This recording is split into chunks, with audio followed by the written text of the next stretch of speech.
नमस्कार, आप देख रहे हैं यूपी फास्ट न्यूज और मैं हूं आपके साथ ज्योतिका। आइए रुक करते हैं खबर की ओर। जीत वेलफेयर फाउंडेशन लगातार कई वर्षों से समाज हित में दे रही है योगदान। जी हां, आपको बताते चले, रायबरेली के लालगंज में जीत वेलफेयर फाउंडेशन उत्तर प्रदेश लगातार कई वर्षों से समाज हित में अपना योगदान दे रही है।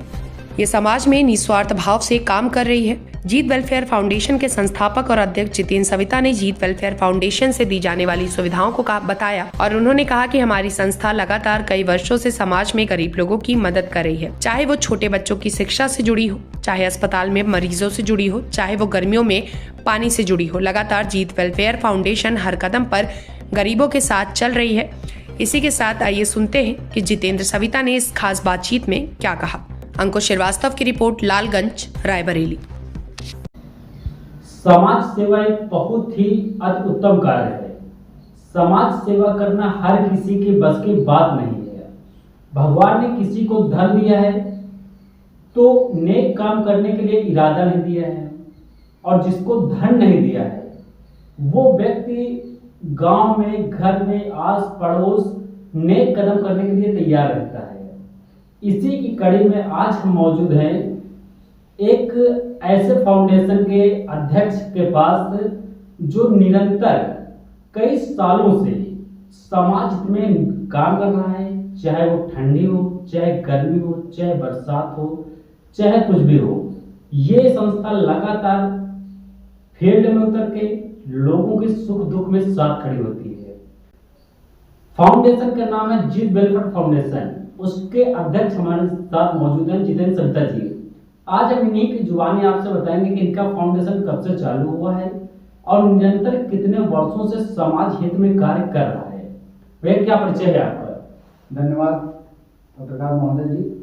मेरा नाम जितेंद्र सविता है और मैं जीत वेलफेयर फाउंडेशन उत्तर प्रदेश समाज सेवी संस्था का संस्थापक हूँ।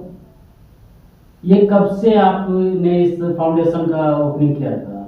ये सन 2018 में इसकी नींव पड़ी, 5 सितंबर 2018। अच्छा, जब आपने इसकी नींव डाली तो आपके मन में क्या उद्देश्य थे, क्या भाव थे, क्या विचार आए? सबसे पहले मन में जो भाव था, जो हमारी संस्था का टाइटल है, सेवा परमो धर्मः, मतलब समाज की हमें सेवा करना है। सेवा के अनेकों रूप हुए। अब जब इस संस्थान का प्रारंभ हुआ 2018 और आज जिस समय आप हमसे रूबरू हो रहे हैं, लगभग 8 वर्ष हो गए हैं। इन 8 वर्षों में संस्थान ने मुख्यतः शिक्षा पे जोर दिया, चिकित्सा पे जोर दिया, पर्यावरण पे जोर दिया, जन जागरूकता पे जोर दिया और भ्रष्टाचार मुक्त प्रदेश पे जोर दिया। ऐसे तो समाज के हर एक पहलुओं को हमने पकड़ना चाहा, उस पर काम करना चाहा, चाहे वो मतदाता जागरूकता रैली हो, बच्चों के माध्यम से लोगों को जागरूक करना हो, और पर्यावरण से संबंधित जैसे वृक्षा को रोपित करना हो, महिलाओं से संबंधित, नारी सशक्तिकरण से संबंधित, ऐसे कई अनेकों उदाहरण हैं।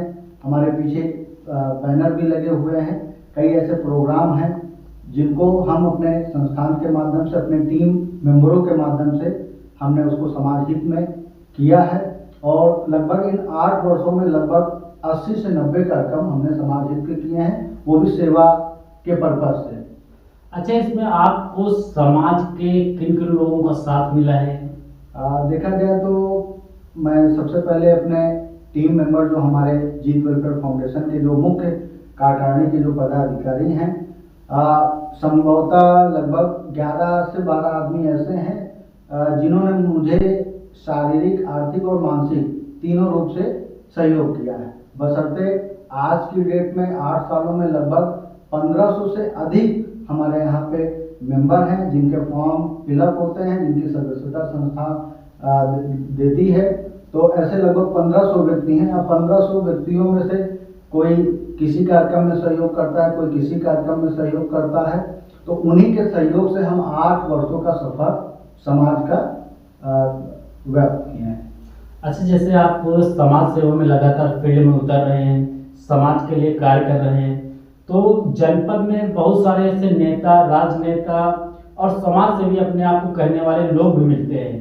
तो क्या इन इतने वर्षों में कोई समाज सेवी या राजनेता ने आपकी इस कार्य में मदद की है? यशपाल जी, बहुत अच्छा सवाल आपने किया है। और संस्थाएं लोगों के सहयोग से ही चलती हैं। आपने जो सवाल पूछा, क्या किसी राजनेता या किसी मंत्री विधायक ने, तो अभी तक ऐसा कोई सहयोग इस संस्थान को नहीं प्राप्त हुआ है।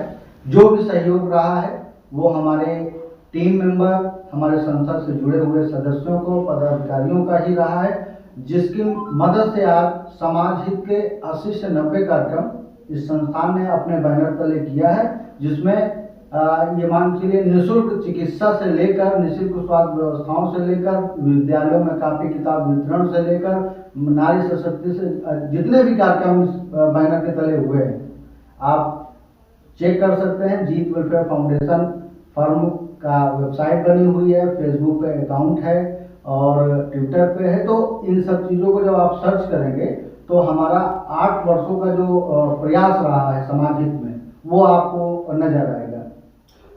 देखिए, हम अगर हमारे दर्शक देख रहे हैं तो हम उनसे एक अपील करना चाहेंगे कि अगर जो समाज सेवी जिले के हैं या जो राजनेता हैं, अगर वो किसी सुख दुख में गरीबों की मदद करना चाहते हैं या उन तक अपनी मदद पहुंचाना चाहते हैं, तो जीत वेलफेयर फाउंडेशन एक उनके लिए अच्छा माध्यम है। वो सीधा जिलन सविता जी के कॉन्टैक्ट नंबर पर संपर्क करके जो भी उनके लिए, बच्चों के लिए हो या बुजुर्गों के लिए हो, वो सहायता इनको प्रदान करें, ताकि ये भी आपकी मदद से और जिनको लोगों तक अभी अपनी मदद नहीं पहुंचा पा रहे हैं, उन तक भी अपनी मदद पहुंचाए। और मैं चाहता हूँ कि ये कार्य निरंतर चलता रहे। और कुछ कहना चाहेंगे आपको? अब ये हमारे लिए बड़ा सौभाग्य रहा कि आप संस्था कार्यालय पे आए। संस्था मुख्यतः कई जनपदों में संचालित है और जिसमें से प्रमुखता से फतेहपुर जनपद और रायबरेली जनपद में संस्था एक्टिव मोड पे है और अन्य जनपदों में पदाधिकारी नियुक्त हैं, लेकिन उनकी निष्क्रियता से वहाँ पे उतना ज़्यादा तो नहीं। लेकिन इन 2 जनपदों में संस्था निरंतर कई इवेंट करती है और करती आ रही है। और हम आपके चैनल के माध्यम से बस यही लोगों से गुजारिश करते हैं कि सेवा भाव के कार्यक्रमों में और सामाजिक संस्थाओं के सहयोग में आप लोग भी सहायता करें, जिससे हम लोग समाज हित में बेहतर से बेहतर योगदान कर सकें और समाज की सेवा कर सकें, जिससे समाज का विकास हो सके। चलिए, हमारे साथ बात करने के लिए बहुत बहुत धन्यवाद आपका। और मैं रायबरेली जनपद के साथ साथ जो आस पास, इस खबर में बस इतना ही। बने रहिए यूपी फास्ट न्यूज।